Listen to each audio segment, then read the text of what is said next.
అందరూ బాగున్నారా? దేవుని మాటలు మనం నేర్చుకుంటా ఉన్నాం కదా. పేతురు రాసిన 2వ పత్రికలోంచి 1వ అధ్యాయము 7వ వచనంలో భక్తి యందు సహోదర ప్రేమ యందు దయను అమర్చుకొనుడి అని కొన్ని విషయాలు పట్టిక రాసి పేతురు గారు దేవుని దగ్గరికి సమృద్ధి అయిన ప్రవేశం మనం వెళ్ళాలి అని అంటే ఈ భూమిపై మనం జీవించే జీవితం ఎలా ఉండాలి అనే మాటల్లో మనం భక్తి యందు సహోదర ప్రేమ దగ్గర ధ్యానిస్తూ ఉన్నాం. సహోదర ప్రేమ అంటే చాలా విషయాలు మనం ఆలోచించగలిగాం.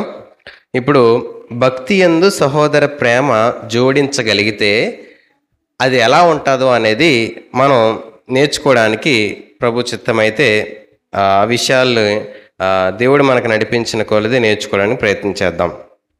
భక్తి అనేటప్పుడు భక్తి యందు సహోదర ప్రేమలో భక్తి ఏంటో ఎలా చేస్తామో తెలుసుకోగలిగితే ఆ సహోదర ప్రేమను కలిపి నేర్చుకోవడానికి ఈరోజు ప్రయత్నం చేద్దాం. భక్తి దేవుడు ఉన్నాడు అని నమ్మి కొన్ని మాటలు చెప్తాను, వాటి విషయం ఆలోచన పూరితంగా వినడానికి ప్రయత్నం చేయండి. భక్తి అంటే దేవుడు ఉన్నాడని నమ్మి దేవుడు అందరికంటే పైన ఉన్నవాడు గొప్పవాడు అని ఎరిగి దేవుని ద్వారా సమస్తము జరుగుతుందని విశ్వసించి దేవుడు బోధించిన క్రమములో ఆయనకింపైన రీతిలో జీవిస్తూ దేవునితో దేవునిలో దేవుని కొరకు తన జీవితం ముగించడం భక్తి. మరొకసారి చెప్తున్నాను, జాగ్రత్తగా ఆ మాటలు పట్టుకోవడానికి ప్రయత్నం చేయండి. దేవుడు ఉన్నాడని నమ్మి దేవుడు అందరికంటే పైనున్నవాడు గొప్పవాడని ఎరిగి దేవుని ద్వారా సమస్తము జరుగుతుంది అని విశ్వసించి దేవుడు బోధించిన క్రమంలో ఆయనకింపైన జీవితం జీవిస్తూ ఆయన ఆనందించే జీవితం జీవిస్తూ దేవునితో దేవునిలో దేవుని కొరకు తన జీవితం ముగించడం ఈ భూమి మీద భక్తి. నిజానికి భక్తి ఎలాగే చేస్తారా లోకంలో? ఇదేనా ముఖ్య కేంద్రం? భక్తి వెనక ఇవేవి ఆలోచనలు ఉద్దేశాలు ఉండవు. కానీ నిజానికి భక్తి ఇలా చేస్తే ఆ భక్తి యందు సహోదర ప్రేమ ఎలా కలిగి ఉండాలో మనకి బైబిల్ నేర్పిస్తున్న క్రమం మనకి అర్థమవుతుంది. ఒకసారి ఈ మాటను చదువుదాం. మత్తయి సువార్త 22వ అధ్యాయము. మత్తయి సువార్త 22వ అధ్యాయం. మనకి ఈ విషయాన్ని ఆలోచించాలి. దేవుడు ఉన్నాడని నమ్మిన వ్యక్తి దేవుని కొరకు జీవిస్తాడు. దేవుడు అందరికంటే పైనున్నాడు గొప్పోడని నమ్మినవాడు నిరంతరం ఆయనను ఆశ్రయిస్తాడు, ఆయన పైన ఆనుకుంటాడు, ఆయనను సమీపిస్తాడు, ఆయనను అడుగుతాడు. దేవుని ద్వారా సమస్తము జరుగుతుందని తెలుసుకున్నప్పుడు దేని విషయంలో కలవరపడడు, ఆందోళన చెందడు, ఏమో అయిపోతుందని భయపడడు. దేవుడు ఉన్నాడు, సమస్తము జరిగిస్తున్నాడని చెప్పి ఓపికతో ప్రతి పరిస్థితుల్లో కనిపెడతాడు. దేవుడు ఏం బోధించాడో దాని ప్రకారం చేయడానికి ఇష్టపడతాడు, కానీ తన శరీరం ప్రేరేపించిన పద్ధతిలో లేకపోతే ఇతరుల్లో తన తొందర పెట్టిన పద్ధతిలో జీవించడానికి ఇష్టపడడు. జీవితాంతం కూడా దేవుడు నాతో నడుస్తున్నాడు, దేవుడు నన్ను చూస్తున్నాడు, దేవుడు నా పట్ల ఆలోచన కలిగి ఉన్నాడని చెప్పి చాలా జీవితాన్ని జాగ్రత్తగా కాపాడుకుంటూ తన తనువుని ఈ భూమి మీద ముగిస్తాడు. అది భక్తి కలిగించే జీవితం. కాబట్టి అలాంటి జీవితం మనం జీవించినప్పుడు, ఆ జీవితాన్ని మనం తెలుసుకున్నప్పుడు సహోదర ప్రేమ కలిగి ఉండడం ఏంటో అనేది మనం నేర్చుకోగలుగుతాం. ఇప్పుడు చదువుదాం ఆ మాట. మత్తయి సువార్త 22వ అధ్యాయము 36 నుంచి చదువుకుందాం కొన్ని మాటలు. బోధకుడా, ఈ మాటలు ఎవరు అడుగుతున్నారంటే ధర్మశాస్త్రాన్ని ఉపదేశించే వ్యక్తి వచ్చి యేసు ప్రభుని ప్రశ్న అడుగుతున్నాడు. చదువుతల్లి. బోధకుడా, ధర్మశాస్త్రములో ముఖ్యమైన ఆజ్ఞ ఏదని అడిగాను. అందుకు ఆయన, ఒకసారి ఆలోచించండి, ధర్మశాస్త్రాన్ని బోధించే స్థాయికి ఉపదేశించే స్థాయికి వెళ్ళాడంటే అతనికి ఏంటో తెలుసా తెలీదా? ఏది ముఖ్యమైనదో ఏది కాదో తెలియని కూడా ఉంటారు కొంతమంది. అందుకు దేవుడు ప్రతి మాట రాయించాడంటే అన్నిటి వెనక ఒక ఉద్దేశం, ఆలోచన ఉంటుంది. ఇక్కడ అన్ని విషయాలు తెలిసిపోవాల్సిన పరిస్థితి ఉండకపోయినా దేవుడు నేర్పిస్తూ ఉంటాడు ఒక క్రమం వెంబడి క్రమం. మనం అనుకోవచ్చు ఇక్కడ కూర్చున్న వారు మనకు అన్నీ తెలియదు కదా, మనం ఏం చెప్తాం, మనం ఏం బోధించగలమని. కానీ దేవుడు ఉపయోగించుకునే పరిస్థితి నువ్వు అప్పగించుకున్న దాన్ని బట్టి ఉంటుంది. నీ జీవితాన్ని దేవుని చేతుల్లో పెట్టి, ప్రభువా నా జీవితం ఇది, నాతో మాట్లాడు, నన్ను నడిపించు, నన్ను ఉపయోగించు, నీ కొరకు నేను ఉపయోగపడాలి అని ఎప్పుడైతే మనం అనుకుంటామో, దేవుడు మనల్ని ఆయన పని కొరకు, ఆయన ఉద్దేశం కొరకు, ఆయన ప్రజల కొరకు మనల్ని అందరినీ చక్కటి దారిలో నడిపిస్తూ ఉంటాడు. రైట్, చదువుతల్లి. అందుకు ఆయన, నీవు నీ పూర్ణ హృదయంతోను, నీ పూర్ణాత్మతోను, నీ పూర్ణ మనస్సుతోను నీ దేవుడైన ప్రభువును ప్రేమింపవలెనన్నదియే ఇది ముఖ్యమైనదియు మొదటిదియునైన ఆజ్ఞ. నిన్ను వలె నీ పొరుగువాన్ని ప్రేమింపవలెనను రెండవ ఆజ్ఞయు దాని వంటిదే. అసలు భక్తి జీవితం నువ్వేం చెప్పావో అలా బతకాలని దేవుడు కొన్ని మాటలు మాకు ఇచ్చాడు. ఆ మాటల్లో ఏది అసలు మేము చెయ్యాలి ప్రాముఖ్యమైన చెప్పంటే, అప్పుడు యేసుప్రభు అతనితో మాట్లాడుతూ చెప్పిన మాట ఏంటంటే, పూర్ణ హృదయం, పూర్ణ ఆత్మ, పూర్ణ మనస్సు, ఇవన్నీ పూర్ణంగా మనం ఎప్పుడైతే దేవుని యందు భక్తిగా ఉండడానికి ఇష్టపడతామో, ఇంకా మన అనేది ఇంకేమైనా ఉంటుందా? అప్పుడు నా అనేది ఇంకేమైనా ఉంటుందా? పూర్ణ హృదయం, పూర్ణ ఆత్మ, పూర్ణ మనసు వచ్చినప్పుడు ఏముండదు. సో దీనంతటితో దేవుణ్ణి ప్రేమించాలి అని చెప్తూ, ఇది చాలా ముఖ్యమైనది. అలాగే నిన్ను వలే నీ పొరుగువాడిని ప్రేమింపవలెను, ఇది దాని వంటిదే అని చెప్తా ఉన్నాడు. దాని వంటిదే అంటే అర్థం ఏంటి? దేవుణ్ణి ఎలా అయితే నువ్వు ప్రేమించడానికి ఇష్టపడతావో, దేవునికి ఎలా అయితే నువ్వు ఆరాధించడానికి ఇష్టపడతావో, దేవుని యందు ఎలా అయితే నువ్వు భక్తి కలిగి నడవడానికి ఇష్టపడతావో, అంతటి ప్రేమించే మనసు ఎవరితో ఉండాలంట? పొరుగు వాని పక్షంగా ఉండాలంట. నిజానికి దేవునికి ఇచ్చే అంత విలువ, స్థానము మన హృదయంలో మన పక్కనుండే సహోదరికి ఇవ్వగలమా? ఇస్తామా అసలు? ఆయన అంటున్నాడు, భక్తి యందు సహోదర ప్రేమ కలిగి ఉండాలి అని అంటే, దేవుని నీ హృదయంలో ఎలాంటి స్థానం అయితే ఇచ్చి ఆయన కొరకు నువ్వు జీవిస్తూ ఉంటావో, అలాంటి జీవితం నువ్వు నీ పొరుగువాడి పక్షాన్ని బ్రతకడం భక్తి యందు సహోదర ప్రేమ అని చెప్పి నేర్పిస్తూ ఉన్నాడు ఈరోజు. ఒకసారి మనం ఈ విషయాల్ని జాగ్రత్తగా పరిశీలించుకొని ఒక్కొక్కటిగా నేర్చుకుందాం. ఒక 10 విషయాలు నేను సమయాన్ని బట్టి మాట్లాడడానికి ప్రయత్నం చేస్తాను. ఆ 10 విషయాలను బట్టి మన భక్తి చేస్తున్న క్రమంలో సహోదర ప్రేమ కలిగి ఉంటున్నామా లేదా అనేది పరిశీలించుకోవడానికి ప్రయత్నం చేద్దాం. మొదటిది ఏంటి అంటే, భక్తి చేసేటప్పుడు మనకి ఇష్టం ఉన్నా లేకపోయినా చేయడానికి ఇష్టపడతాం. మీ పక్కనతో చెప్పండి. భక్తి చేసేటప్పుడు మనకి ఇష్టం ఉన్నా ఇష్టం లేకపోయినా చేయడానికి ఇష్టపడతాం. అర్థమైందా మాట? మనకు నచ్చినా నచ్చకపోయినా ఆ పని చేయడానికి ఇష్టపడతాం. ఆ పని కొరకు ఇష్టపడే మనసు మనలో పడుతుంది. ఎందుకు అని అంటే, దేవుడు అనే ఒక వ్యక్తి ఆ మధ్యలో ఆ ప్రదేశంలో ఉంటాడు కాబట్టి, దేవుని కొరకు మన ఇష్టం కాదు కావాల్సింది, ఆయన ఇష్టపడుతున్నాడు, ఆయన కొరకు నేను చేయాలి అనేది నన్ను నేను వదులుకొని నా ఇష్టాన్ని పక్కన పెట్టి చేయడానికి ఇష్టపడతాం. నా ఫ్రెండ్కి కొంచెం అందం మీద మమకారం ఎక్కువ. దేని మీద? అందం మీద. ఏంటంటే, కాలేజీలో సారు జనరల్గా స్టూడెంట్స్ అందరినీ చూసి కటింగ్ ఎలా ఉన్నదో చూసి, అరే ఇలా కాదురా, సరిగా చేసుకోండి అని చెప్పి మందలించేవారు. ఈడు మాత్రం ఎలా ఉండేవాడంటే, అప్పుడు ట్రెండ్ ఏదైతే ఉందో ఆ హెయిర్ స్టైల్ తీసుకునేవాడు. అప్పట్లో స్పైక్స్ అని ఇలా రకరకాలు వచ్చి, ఇప్పుడైతే ఇంకా అది స్టైల్ అని అనలేదు, దువ్వకపోయినా అదో స్టైల్ ఇప్పుడు ఈ రోజుల్లో.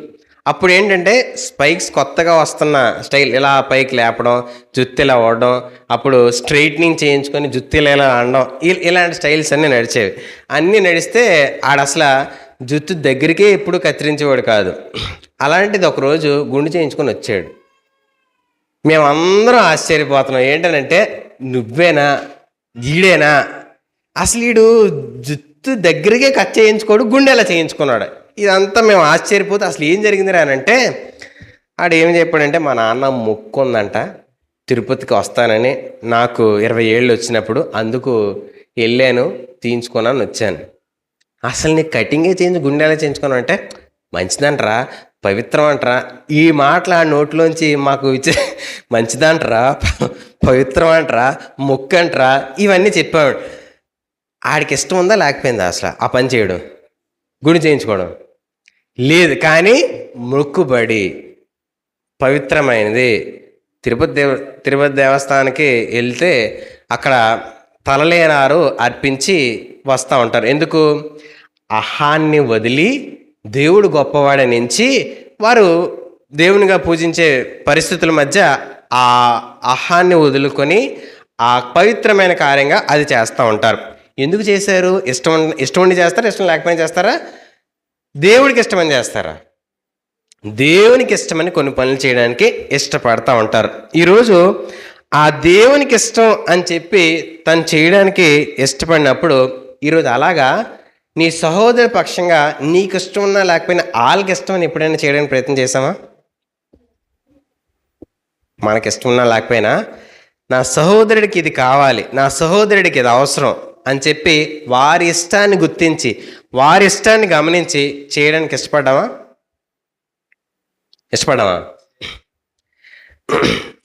అన్నా చెల్లి ఇద్దరు ఉన్నారండి. అన్నా చెల్లి ఇద్దరు ఉంటే అక్క కొంచెం అక్క తమ్ముడు ఇద్దరున్నారు.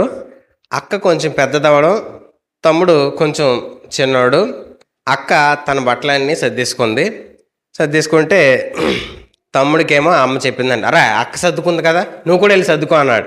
ఆడు కొంచెం చిన్నోడు కదా, ఆ బట్ట ఇలా పెట్టి అలా పెట్టి ఇలా సర్దుతూ ఉంటే వాళ్ళ అక్క చూసిందని, ఇప్పుడు దాకా నేను కష్టపడ్డాను, ఇప్పుడు ఈ పని ఎవరు చేస్తాడు అని అనుకుంటుంది. కానీ తమ్ముడిని చూసి వెళ్ళి సర్లే ఈ చిన్నోడు సర్దుకోలేకపోతే నేను కూడా హెల్ప్ చేద్దామని వెళ్ళింది.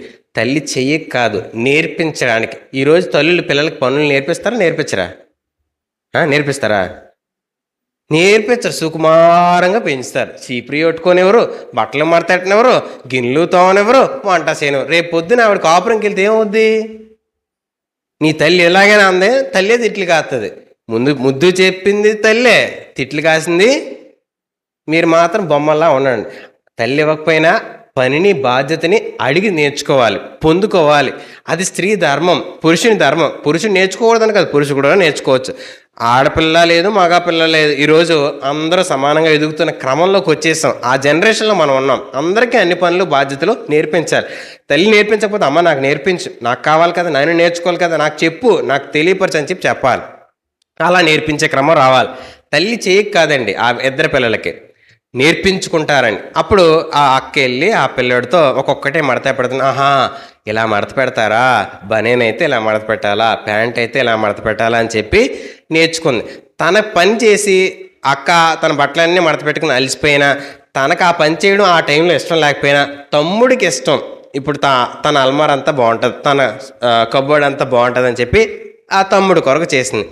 భక్తి యందు సహోదర ప్రేమ అంటేనంటే నీకు ఇష్టం ఉన్నా లేకపోయినా మరొకరి ఇష్టాన్ని గమనించి, మరొకరి ఆనందాన్ని సంతోషాన్ని గమనించి వారి కొరకు నువ్వు దేవుని కొరకు ఎలా అయితే చేయడానికి ఇష్టపడతావో నీ సహోదరుల పక్షంగా చేయడం భక్తి యందు సహోదర ప్రేమ. అందుకే ఈ రెండో ఆజ్ఞ కూడా మొదటి దాని వంటిదే అని చెప్పే మాట స్పష్టంగా రాశాడు దేవుడు. అంటే దేవుని దృష్టిలో నువ్వు దేవుని కొరకు ఎలా అయితే చేయడానికి ఇష్టపడతావో నీ పక్కనున్న సహోదరుడి విషయంలో అంతే ప్రేమ కలిగి నడవడానికి నువ్వు ఇష్టపడాలి అని చెప్పి దేవుని మాట చెప్తా ఉంది. మొదటిది ఏం నేర్చుకున్నాం? మన ఇష్టం ఉన్నా లేకపోయినా ఏం చేయాలి? దేవుడు ఇష్టపడతాడని ఎలా చేస్తావో మన సహోదరు పక్షంగా అలా చేయాలి. ఇది భక్తి యందు సహోదర ప్రేమలో మొదటి విషయం. రెండోది ఏంటనంటే మన కష్టమైన ఇష్టంగా చేస్తాం. మీ పక్కతో చెప్పండి. మొదటిది ఇష్టం ఉన్నా లేకపోయినా చేయడం ఒక పద్ధతి అయితే, రెండోది మన కష్టం కానీ ఇష్టంగా చేయడం. మనకి ఏ నొప్పి లేనంత వరకు కొంతవరకు సహకరించడానికి చేయడానికి ఇష్టపడతాం, మొదటి మెట్టు ఎక్కేస్తాం. కానీ రెండో మెట్టు ఎక్కాలంటే నీకు కొంచెం కష్టం, నీకు కొంచెం ఇబ్బంది, కానీ ఇష్టంగా చేస్తారండి. రోజు మనిషి అలవాటు పడిన క్రమం ఏంటంటే 3 పూట్ల భోజనం చేయడం, చక్కటి నిద్రపోవడం కదా. ఇది శరీరానికి అలవాటు పడిన పద్ధతే కదా? ఈ శరీరానికి అలవాటు పడిన పద్ధతి. ఉపవాసం ఉండాలంటే ఎలా ఉంటుంది? ఒకసారి ఒక ఆవిడ అంటుంది, బుర్రలా తిరుగుతున్నట్టు ఉంది బాబు ఇలాగా. ఏమంటే ఉపవాసం కదా ఈరోజు, అందుకే అంటుంది. కొంతమందికి ఆ శరీరం మీద పటుత్వాన్ని సంపాదించుకోవడానికి కష్టపడడానికి ప్రయత్నం చేయలేరు. అలవాటు పరచాలి నెమ్మదిగా. ఒకేసారి 3 రోజులు వారం రోజులు ఉన్నారనుకోండి, తర్వాత హాస్పిటల్ చుట్టూ తిరగాల. తర్వాత మమ్మల్ని పిలుస్తారు, ఈడెవడో చెప్పాడంటే ఉపవాసం ఉండమని, అది ఇలాగైన పరిస్థితి. అలా గట్ట చేయకండి. శరీరానికి నెమ్మదిగా ఒక్కొక్కటి పనిని నేర్పించకుండా అలవాటు చేయాలి. కాబట్టి ఉపవాసం చేయడం సులువుగా కష్టంగా ఉంటుందా? ఇప్పుడు అసలు అలవాటు లేని వాళ్ళకి కడుపులో ఎలకలు పరిగెడతా ఉంటాయి, పక్క ఇంట్లోంచి మంచి వాసన వస్తుంది. మన ఇంట్లో ఉపవాసం కదా, పాత్రలన్నీ ఖాళీగా ఉంటాయి. పక్క ఇంట్లో మా పప్పుచారులాగా ఉంది, తాలింపులాగా ఉంది, బూరెలు వండుతున్నట్టు ఉంది, ఈ వాసనలు పట్టగలరా లేదా? మీరు పట్టేస్తారు. ఆకలి ఉన్నప్పుడు మరీ తెలిసిపోతాయి ఆ వాసనలు అన్నీ. బా ఏముంది తాలింపు, ఆ వాసన అంతా అలా ఉంటుంది. కష్టమైన ఉపవాసం ఉంటారు ఉండరా? ఈ సీజన్లో నమాజ్ చేస్తూ ఉంటారు. 17వ తారీఖు రంజాన్ కదా, 17ఏనా? రంజాన్ సీజను ఉపవాసం. మేము స్కూల్లో ఉండేటప్పుడు చిన్న పిల్లండి, మన జాన్వి కంటే చిన్నది అనుకుంటా, అంత చిన్న పాప. ముస్లిమ్స్ ఉపవాసం చేసేటప్పుడు ఉమ్ము కూడా మింగరండి. ఆ వయసులో పాప ఉమ్ము మింగపోతే ఏంటి పరిస్థితి? బుద్ధిగా తెల్లగా ఉండేది ఆ పాప.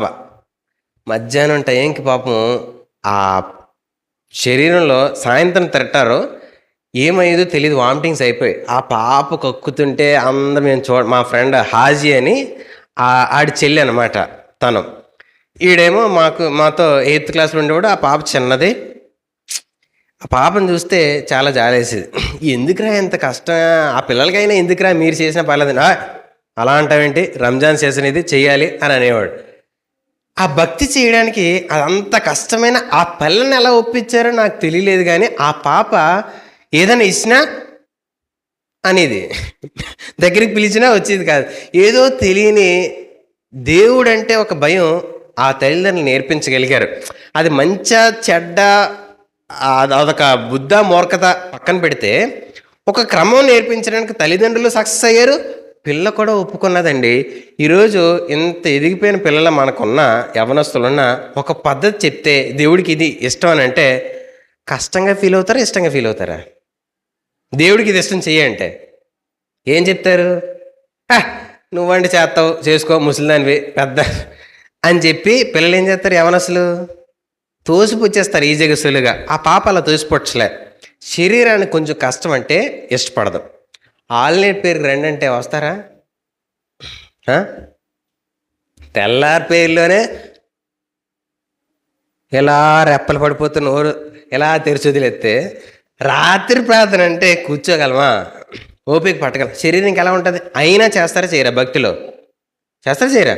భక్తి అనే దగ్గరికి వచ్చేసరికి చేస్తారు, కష్టం, కానీ ఇష్టంగా చేయడానికి తన శరీరాన్ని తీసుకురావడానికి ఇష్టపడతారు. ఇక్కడ ఒక విషయాన్ని నేర్చుకోవాలండి కష్టంగా చేసే ఇష్టంలో. ఏంటనంటే మన భక్తి చాలామంది చేస్తారు కానీ తప్పు పద్ధతుల్లో చేస్తారు. భక్తి చాలామంది చేస్తారు కానీ తప్పు పద్ధతుల్లో చేస్తారు. అంటే తప్పు పద్ధతి ఏంటంటే దేవుడు ఏం కోరుకుంటాడో వాళ్ళకి అవసరం లేదు, భక్తి పద్ధతులు ఎలా ఉన్నాయి చేసేద్దాం అనే క్రమంలో వెళ్ళిపోతారు. అది తప్పు. భక్తి చేయడం తప్పు కాదు, చాలామంది భక్తి చేస్తారు కానీ దేవుడు ఏం కోరుకుంటాడని చూడకపోవడం తప్పు భక్తి. రెండోది, చాలామంది భక్తి చేస్తారండి, ఆ దేవుడు ఏం కోరుకుంటాడో అది వెతుకుతారు, దేవుడి సంతోషాన్ని వెతుకుతారు, దేవుడు ఆనందాన్ని వెతుకుతారు, దేవుడు హృదయం ఏంటో అనేది చూస్తూ దాని ప్రకారం చేయడానికి ఇష్టపడతారు. అది వారిని దేవునిలో ఎదిగేలా చేస్తుంది, దేవుడు అంటే ఏంటో అర్థం చేసుకునేలా చేస్తుంది, దేవుని కోసం ఎలా బతకాలో ఒక మాదిరికరమైన జీవితం ఎలాగో వారి జీవితాన్ని చూస్తే అర్థమవుతుంది. ఇది వారు చేసే పద్ధతి. మూడో భక్తి పద్ధతి ఏంటంటే దేవుడు లేడు భక్తి లేదు అన్నట్టుగా బతికే అదో రకమైన భక్తి. వాళ్ళకి దేవుడు తెలుసు, దేవుడు ఉన్నాడని తెలుసు, దేవుడి గురించి తెలుసు, కానీ వారి జీవితంలో భక్తి పద్ధతులు ఒక్కటి కూడా ఉండదు. అలాంటి వారి జీవితపు అంతం ఏంట్రా అని అంటే నాశనం అని చెప్పి చెప్పొచ్చు. ఈరోజు ఆలోచించండి, కష్టమైన చేయడానికి ఇష్టమైన భక్తి కొంతమంది చేస్తే అసలు నాకు భక్తే వద్దన్నట్టుగా బతికే చాలామంది ఈ రోజుల్లో మనకు కనపడతా ఉంటారు. ఈరోజు మనం ఆలోచించండి, కష్టంగా చేస్తున్న నువ్వు దేవుని కోసం ఇష్టంగా గడపడానికి కొన్ని పనులు చేస్తావు. ఉపవాసం, లేకపోతే రాత్రంతా ప్రార్థన చేయడానికో, ఇలా రకరకాల క్రమాలకు ఇష్టపడతావు. ఒక సహోదరుడి విషయంలో నీకు కష్టం కలుగుతున్నా ఇష్టంగా వారికి ఆ పరిచర్య, ఆ సేవ చేయగలమా? నీకు కష్టంగా ఉన్నా వాళ్ళ కొరకు ఇష్టంగా చేయగలమా, చేయలేమా? చేయడానికి ఇందాక మనం ఆ అక్క తమ్ముడు గురించి ఎలా అయితే ఆలోచించామో, మన జీవితంలో కొన్ని కష్టం కలిగించే పరిస్థితులు ఒకరి వల్ల కలిగితే అవి ఇష్టంగా చేసుకునే మనసు మనం తెచ్చుకున్నప్పుడు సమాధానం ఉంటుంది. స్త్రీ ఇంట్లో బాగా కష్టపడి పనిచేసిన తర్వాత పురుషుడు ఇంటికి వచ్చిన వెంటనే బ్యాగ్ విసిరేసి టీ పెట్టి అర్జెంటుగా అని గట్టిగా గసిరితే స్త్రీ లోపలికి వెళ్ళి టీ పట్టుకొని వస్తే కొంచెం అలా కాల్లోకి పెట్టు అని చెప్పి అలా కాలు చాపి టేబుల్ మీద పెడితే ఆవిడ సరే అని చెప్పి కూర్చొని ఆ కాళ్ళు పడితే ఆవిడ అనవండం అంటే ఇంకా అవుతుంది అని అంటే, ఏం చేస్తున్నావు తెల్లారి నుంచి ఇంట్లో అని ఇలా ఒక గసిరాడు. స్త్రీ మౌనంగా ఉంది. ఒక 10 నిమిషాలండి అయిపోతుంది అని చెప్పి మాట్లాడి వెళ్ళి వంటగదిలో ఆ వంట అంతా పూర్తి చేసి వచ్చిన తర్వాత పెడతా ఉంటే తింటూ, ఏం చేస్తావు ఇంట్లో అలాగా అని ఇలా మాట్లాడుతుంటే పురుషుడు అన్నం తిన్నంత వరకు ఆగింది. అంతా అయిపోయిన తర్వాత కూర్చొని నెమ్మదిగా పక్కన కూర్చొని మాట్లాడుతూ ఉంది. ఏమనంటే, మీరు తెల్లవారి నుంచి వెళ్ళి ఆఫీస్లో చాలా కష్టపడ్డారు, చాలా ప్రయాసపడ్డారంటే, అవును, ఎంత కష్టపడితే ఏంటి, నా పని ఎవడు గుర్తించట్లేదు అని తన ఆఫీస్లో ఉన్న ఆ ఒత్తిడి అంతా మాట్లాడడానికి ప్రయత్నం చేస్తూ ఉన్నాడు. అలా మాట్లాడిన తర్వాత తను ఏమన్నదంటే, మీరెంతైతే కష్టపడ్డారో నేను ఇంట్లో అంతే కష్టపడ్డాను. మీరు చూపించిన చిరాకు నేను కూడా చూపిస్తే మన ఇంట్లో సమాధానం ఉంటుందా అని అడిగిందండి. పురుషుడికి ఏమవుద్ది వెంటనే పైనుంచి బీపీ అంతా 190కి వెళ్ళిపోయినట్టుంది. ఒకసారి 120/80కి వచ్చింది. ఎందుకు వచ్చింది? నేను ఎలా అయితే కష్టపడ్డానో ఆమె కూడా అలాగే కష్టపడింది, నేను ఎలా అయితే ప్రయాసపడ్డానో ఆమె కూడా అలాగే ప్రయాసపడింది. ఆమె వ్యక్తపరుస్తుంది ప్రేమ, నేను వ్యక్తపరుస్తుంది చిరాకు. ఆమె చూపిస్తుంది ప్రేమ, నేను చూపించేది అధికారం. ఆమె చూపిస్తుంది నా పట్ల ఉన్న ఒక మంచి కన్సర్న్, శ్రద్ధ. నేనేం చూపిస్తున్నాను? ఏమాత్రం ఆమె అర్హురాలు అన్నట్టుగా ఎంచకుండా నా కింద పనిదాన్ని అన్నట్టుగా నేను చూస్తున్నాను అన్న విషయం ఆయనకి బోధపడి, నన్ను క్షమించు, ఇంకెప్పుడు అక్కడ విషయాలు ఎక్కడికి తేనో అక్కడ వదిలేస్తాను, ఈ ఇంట్లో నీతో నాతో చక్కటి సంబంధం కలిగి నడుచుకుంటానని చెప్పాడు. ఆవిడ గనక ఆయనలా తిరగబడి ఉంటే ఏమవుదును? వాళ్ళిద్దరి మధ్య సంబంధం మంచిగా ఉంటుందా? కుదురులకి ఏమవుద్ది? ఎడముఖం పెడముఖం అవుతుంది. ఆ కొద్ది కాలం పగులు చిన్నగా ప్రారంభమైనప్పుడే దాన్ని ఎలా బాగు చేసుకోవాలో ఆలోచించాలి. అది పెరిగి మధ్యలో గోడ కట్టేసుకుంటారు. వీళ్ళకి సంబంధం లేదన్నట్టుగా మారిపోతూ ఉంటారు. ఈరోజు ఆ పగుల్ని మనం మార్చుకోవాలి అంటే, కష్టంలో నువ్వు దేవునికి ఇష్టంగా ఎలా అయితే భక్తి చేస్తావో, నీ కష్టం కలిగించే సందర్భాలు, పరిస్థితులు నీ ముందుకు వచ్చినప్పుడు, ఈ వ్యక్తుల మధ్య మనం జీవిస్తున్నప్పుడు, ఆ ఎదుర్కొంటున్నప్పుడు ఇష్టంగా ఆ పని చేయడానికి నువ్వు ఇష్టపడితే ఆ పగుళ్ళు బాగుపరచబడతాయి. కొన్ని మాటలు నీకు హాని చేయొచ్చు, కొన్ని పనులు నీ హృదయాన్ని గాయపరచవచ్చు, కానీ నీ నుంచి వెళ్ళే ప్రేమకరమైన మాట, ప్రేమకరమైన చర్య, పని ఏం చేస్తుంది అంటే సమాధానాన్ని నువ్వు పొందుకునేలా చేస్తుంది. వారు కూడా నిన్ను అర్థం చేసుకుని నేను ప్రేమించేలా చేస్తుంది. భక్తులే ఎలా అయితే నువ్వు అలా చేస్తావో, నీ సహోదరు విషయంలో నువ్వు అలా చెయ్యాలని చెప్పి దేవుని మాట మనకి నేర్పిస్తూ ఉంది. మొదటిది ఏం నేర్చుకున్నాం? మనకి ఇష్టమున్నా లేకపోయినా చేయడానికి ఇష్టపడతాం. రెండోది, కష్టమైన ఇష్టంగా చేస్తాం భక్తిలో. కాబట్టి అలాంటిదే మన సహోదరులు కూడా చేయవలసిన వారంగా మనం ఉన్నాం. మూడోది ఏంటంటే, మనము ఖర్చు చేయబడడానికి వెనుకడుగు వేయకుండా ముందుకెళ్తాం, కోల్పోవడానికి ఇష్టపడతాం. భక్తిలో మనం చేసేది మూడోది ఏంటి? మనం ఖర్చు చేయబడడానికి ఎక్కడ మనం తగ్గిపోం, ముందుకే కొనసాగుతూ ఉంటాం. దాని విషయంలో మనం ఏం ఆలోచిస్తాము అని అంటే, దేవుని కోసం నేను ఇది కోల్పోతున్నాను అని సంతోషంగా ఆ విషయాలు వదులుకోవడానికి ఇష్టపడతా ఉంటాం. ఒక ఆయన ఏం చేశాడు అని అంటే, తనకి చాలా విస్తారమైన భూమి ఉంటే దేవుని కొరకు ఈ భూమి ఉపయోగిద్దాం అని చెప్పి తనకున్న కొంత స్థలాన్ని ఏం చేశాడు అని అంటే దేవుని మందిరానికి ఇచ్చాడు.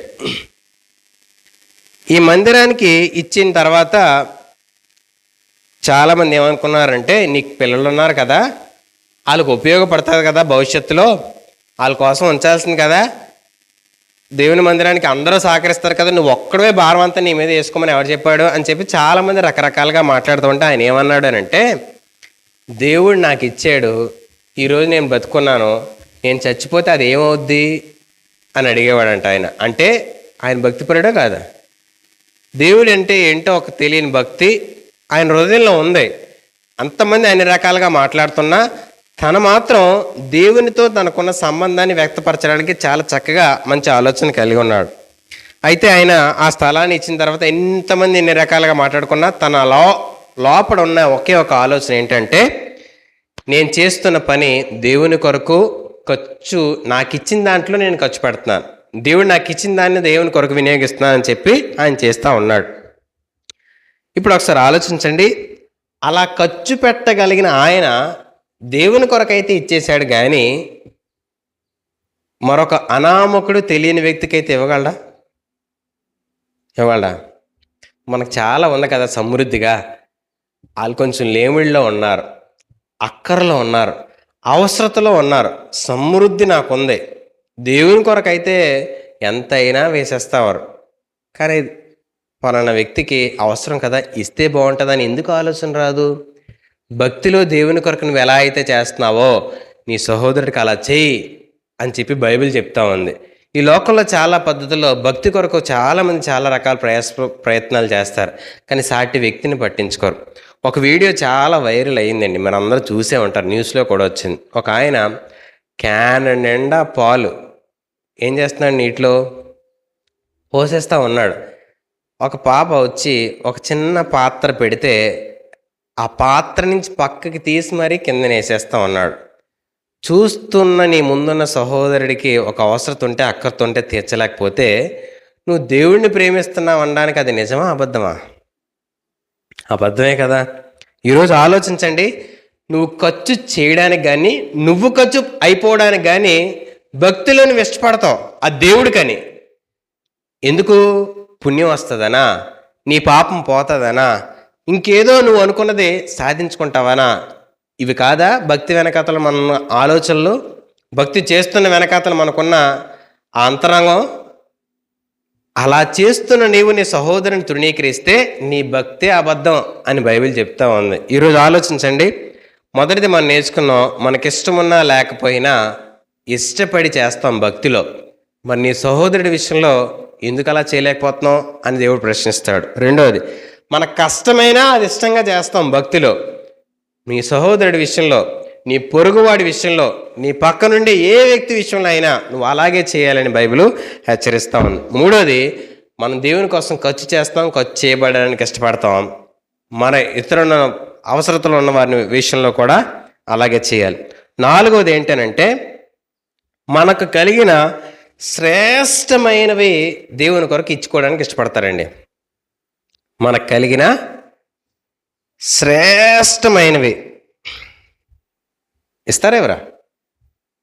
నీ దగ్గర ఏదైనా బెస్ట్ ఉందనుకోండి, మంచిది ఉందనుకోండి, తెచ్చి ఈ దేవునికి ఇచ్చేద్దాం, ఈ దేవుని కొరకు వినియోగిద్దాం, దేవుని పనిలో వాడుదాం, ఈ దేవుని కొరకు వాడబడితే చాలు, నాకు అంతే చాలు అని చెప్పి చాలామంది ఆశపడతారు, ఇష్టపడతారు.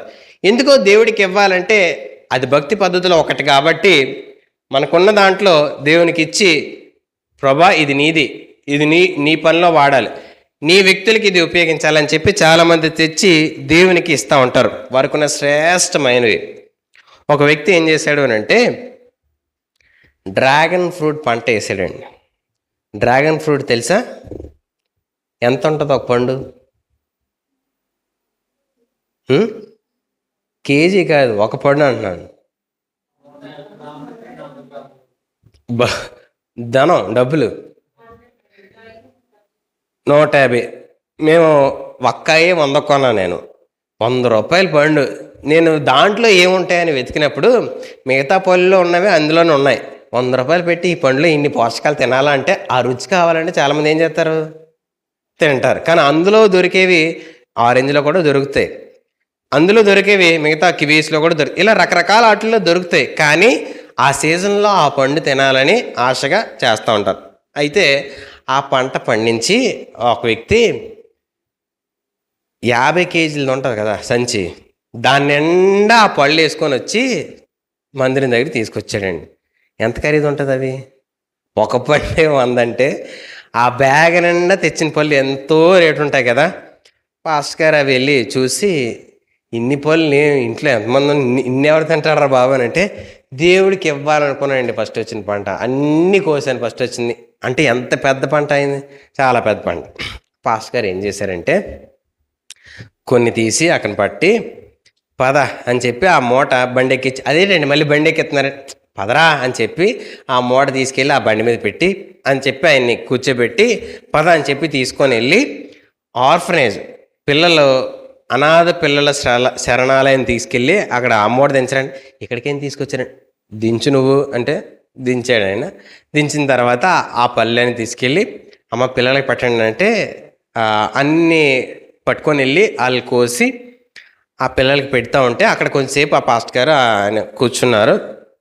చూస్తూ ఉంటే ఆ పిల్లలు, రే ఇదేంట్రా భలే ఉంది. ఒకడు ఆ పిల్లడు అన్నాడు, మొన్న నేను బయట గట్టు మీద చూస్తుంటే ఒక ఆయన తింటున్నాడు రా, ఇదే అది తినరా భలే ఉంటుందిరా భలే ఉంటుందిరా. ఆయన చిన్న ముక్కు ఇచ్చినట్టున్నాడు. ఈ పిల్లలు మాట్లాడుకుంటూ గొప్ప ఆనందంగా సంతోషంగా చూస్తున్నప్పుడు ఈ తెచ్చిన ఆయన కళ్ళ నీరు అలా కాచేస్తున్నాడంట. కాచేస్తుంటే పాస్టర్ గారు అడిగారు, ఎందుకు ఏడుస్తున్నావు అని అంటే,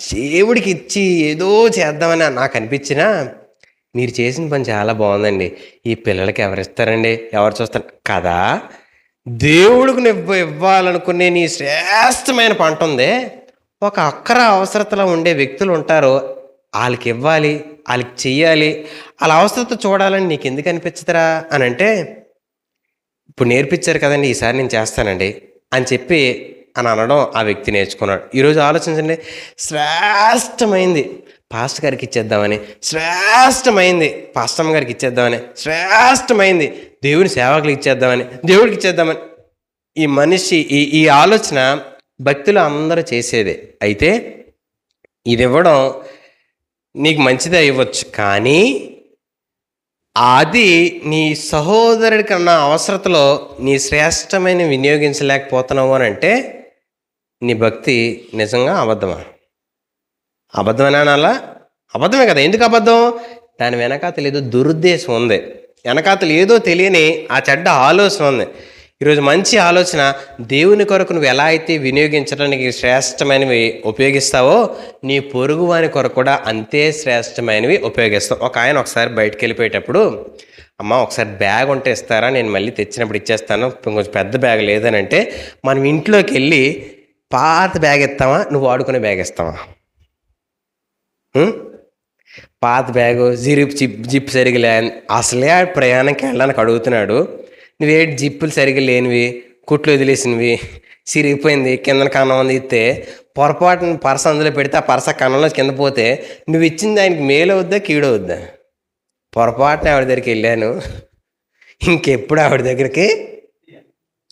భక్తిలో దేవుడికి ఇచ్చేటప్పుడు మాత్రం ఎంత జాగ్రత్తగా చూస్తారంటే తెలుసండి. ఒక ఆయన ఒక వస్తువు తెచ్చి కిందన షూ అంటారు, అంటే ఇప్పుడు ఇది ఉంది కదా, ఈ పోడియం కిందన వైట్ ఉన్నాయా, కిందన 4 పక్కల ఉన్నాయి, అవి ఎందుకు? వీటిని కాయడానికి బేస్ సరిగా నిలబడడానికి వాడే ఆ వస్తువులు అవి, ఆ బేస్మెంట్. అలాంటివి 4 కొన్నాక పంపించినప్పుడు ఆయన తెచ్చాను అంటున్నాడు. ఏమంటున్నాడంటే, ఇది సైడ్ చిన్నగా అరిగినట్టు ఉంది, ఈ అరిగిందని 2 మార్చుకొని వచ్చానండి అని చెప్తా ఉన్నాడు. చిన్నది అరిగితే ఏమైనా అవుద్దండి ఆ కిందది? కదులుతాం, ఎలా మాట ఈడుతామా? ఇవి ఏడతాం. అయినా దేవుని మందిరం కదండి, ఏదైనా ఇస్తే శ్రేష్టమైనది అవ్వాలి, విలువైంది అవ్వాలి, మంచిదే. నీ పక్కింటి వాడి గురించి కూడా అలాగే ఆలోచిస్తామా? ఆలోచిస్తామా? మన పార్థన చర్చ్ దగ్గర పక్కన పెద్ద టేక్ చెట్టు ఉంటుందండి. ఆకులన్నీ మన దగ్గరే పడతాయి. వాళ్ళకి చాలాసార్లు చెప్తే ఏమంటారంటే, చెట్టు అన్నాక ఆకులు అన్నాక పడవేటండి అని అంటారు. తుడిసినోడు ఎవడు ప్రతిరోజు మన దగ్గర ఉన్న రాము గారు తుడుస్తూ ఉంటారు, క్లీన్ చేస్తూ ఉంటారు. ఆయన అంటారు ఏంటనంటే, ఆయన గురించి మాట్లాడుతూ వాళ్ళ గురించి చెప్పినా ఆయన ఏమంటారంటే, మన పని మన ఇల్లు అయితే తుడుచుకోమా, వాళ్ళ ఆకులు 2 ఆకులు ఎక్స్ట్రా పడుతున్నాయి, మన ఇల్లుతో పాటు అది తుడిచేస్తున్నాం, అది పెద్ద కష్టమేం కాదులేండి అని తుడిచిన ఆయన అంటున్నాడు. ఈరోజు ఒకసారి ఆలోచిస్తే, దేవునికి శ్రేష్టమైన ఇద్దామనుకున్న ఆలోచన పొరుగువాడి విషయంలో శ్రేష్టమైన ఆలోచన మనలో పుట్టదే. శ్రేష్టమైనది మన దగ్గర ఇవ్వడానికి మనసు రాదే. మన భక్తి దేవునికి ఒకలా చేస్తూ మన కళ్ళ ఎదుటున్న వ్యక్తికి ప్రేమించే మనసు మనలో ఉండట్లేదు అని అంటే మన భక్తి అబద్ధం అనేది మనం గమనించాలి. 4 విషయాలు నేర్చుకున్నాం. మొదటిది ఏంటి? మనకి ఇష్టం లేకపోయినా చేయడానికి ఇష్టపడతాం. రెండోది, మన కష్టమైన ఇష్టంగా చేస్తాం. మూడోది, మనం ఖర్చు చేయడానికి, ఖర్చు చేయబడడానికి ఏమాత్రం వెనకాడు వేయకుండా కోల్పోవడానికి ఇష్టపడతాం. నాలుగోది, మనకు కలిగిన శ్రేష్టమైనవి ఇచ్చుకుంటాం. ఐదోది ఏంటనంటే, భక్తిలో మన ముందు ఉండే ఒక ప్రయాణం అయినా, మనం వెళ్ళాల్సి వచ్చిన గుడికో మందిరంకో ఇంకెక్కడికో అయినా, మన ముందు ఉండే దూరం కానీ, సమయం కానీ, కాలం కానీ, అంటే చలికాలం, ఎండాకాలం, వర్షాకాలం, ఇదేమి కాలం కానీ, ఎత్తైన పర్వతం కానీ, లోయని కానీ, ప్రతికూలతలని కానీ, ప్రమాదం అని కానీ ఏవి ఆలోచించకుండా నేను దేవుని దగ్గరికి వెళ్ళాలండి, దేవునికి నా ప్రేమను చూపించుకోవాలండి అని చెప్పి చాలా విషయాల్లో భక్తి చేయడానికి ఇష్టపడతా ఉంటారు. చాలా భక్తిగా నడవడానికి ప్రయత్నం చేస్తూ ఉంటారు. ఏమేమి చూడరంట? దూరం చూడరు, సమయం చూడరు. మనం కూడా తెల్లవారి 7 గంటల కంటే చలికాలం రావాలంటే ఇంకా పొగమంచు అలాగే ఉండేది. అయినా ఏం చేసాం? దేవుడు అనేది మనం చూడడానికి ఇష్టపడి రావడానికి ఇష్టపడం. అలాగా దేవుడు అంటే దూరం చూడడం, సమయం చూడడం, కాలం చూడడం, ఎత్తు చూడడం, లోయ చూడడం, ప్రతికూలతలు చూడడం, ప్రమాదం చూడడం, దేవుని దగ్గరికి వెళ్ళాలి అని ఇష్టపడుతూ ఉంటారు. భక్తిలో ఇది చేస్తూ ఉంటారు. ఈ భక్తి క్రమంలో ఇలా చేసేటప్పుడు మనం దేవునికి మన ప్రేమను చూపించుకోవడానికి, మన ప్రేమను వ్యక్తపరచడానికి చేసే ప్రయత్నంగా ఆ భక్తిలో చేస్తూ ఉంటారు. ఒక సహోదరుడి విషయంలో అలా మనం ఆలోచించగలమా? దూరం అని కానీ, సమయం అని కానీ, లేకపోతే కాలం అని కానీ,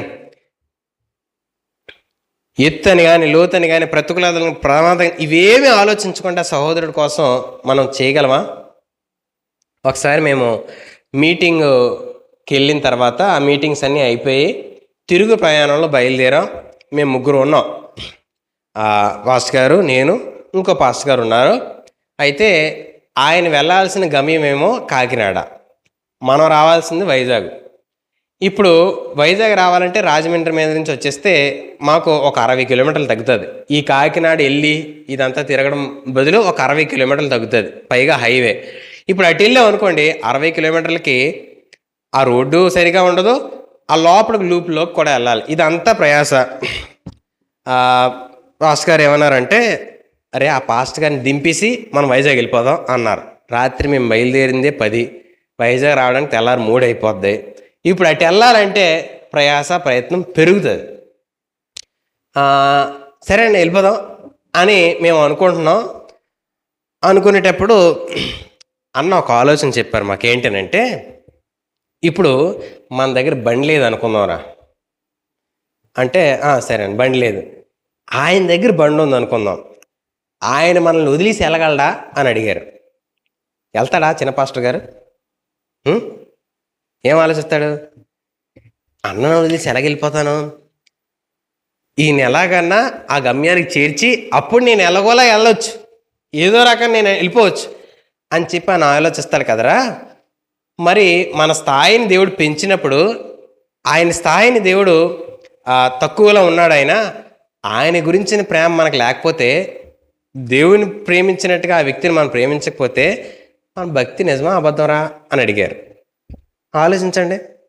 మన స్థాయి పెద్దది అనుకోండి, మనకంటే తక్కువ స్థాయి ఉన్న వ్యక్తికి మనం చేయడానికి ఇష్టపడంగా ఆలోచించాం.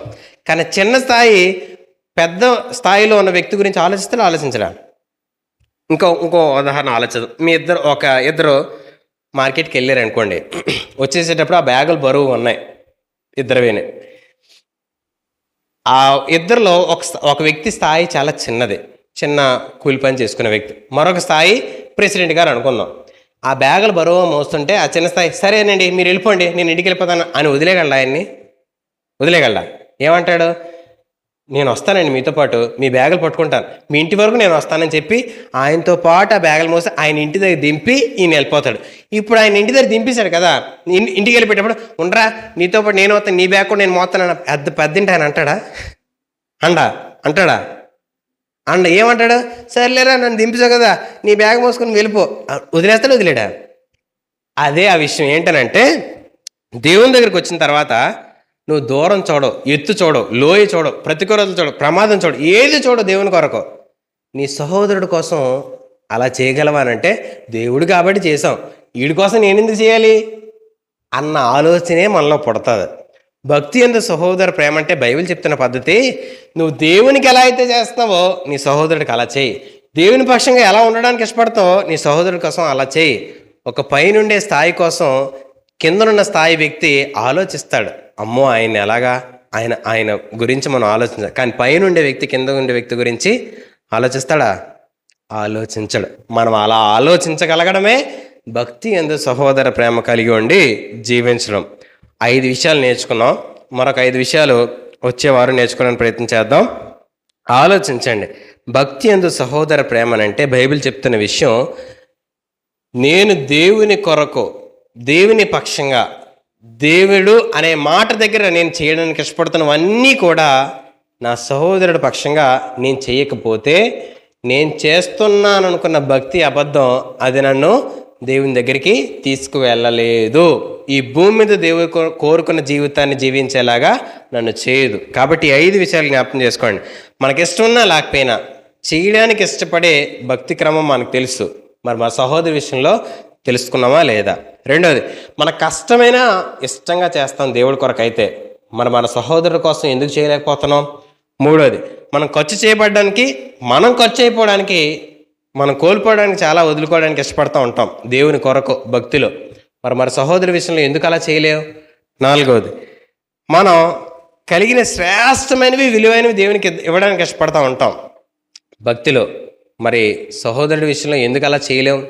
నీ శ్రేష్టమైనవి ఉపయోగించుకోవడానికి ఎందుకు ఇవ్వం? ఎందుకు నాసిరకమైనవి వాడుతూ ఉంటాం? భక్తిలో దేవుని కొరకు ఎలా అయితే విలువైనవి ఇస్తామో నీ అవసరతలో ఉన్న వారి కొరకు అలాంటి విలువైన ఖర్చు పెట్టేవారిగా మనం మారాలి. ఐదోది, మనం దేవుని కొరకు అని ఆలోచన మనలో పుట్టినప్పుడు అందులో దూరం చూడడం, భారం చూడడం, ఎత్తు చూడడం, లోయ చూడడం, ఏది పరిశీలించాం, ప్రమాదం కూడా ఆలోచించాం. అంతగా దేవుని కొరకు మన ప్రేమను వ్యక్తపరచడానికి ఇష్టపడతాం. మరి మన సహోదరుడి కోసం ఎందుకు అలాగా చేయలేకపోతాం? ఈ 5 విషయాలు ఆలోచించి ఈ వారం రోజులు మనం జీవించే జీవితంలో దేవుని కొరకు జీవిస్తున్న జీవితం ఎలా ఉందో నీ పొరుగువాడి విషయంలో, నీ సహోదరుడి విషయంలో, నీ చుట్టూ ఉన్న వ్యక్తుల విషయంలో కూడా అలా బతకాలని దేవుని కోరుకుంటున్న ఆశను నెరవేర్చాలని ప్రయత్నం చేద్దాం. దేవుని సహాయం అడుగుదాం. ప్రార్థన చేసుకుందాం.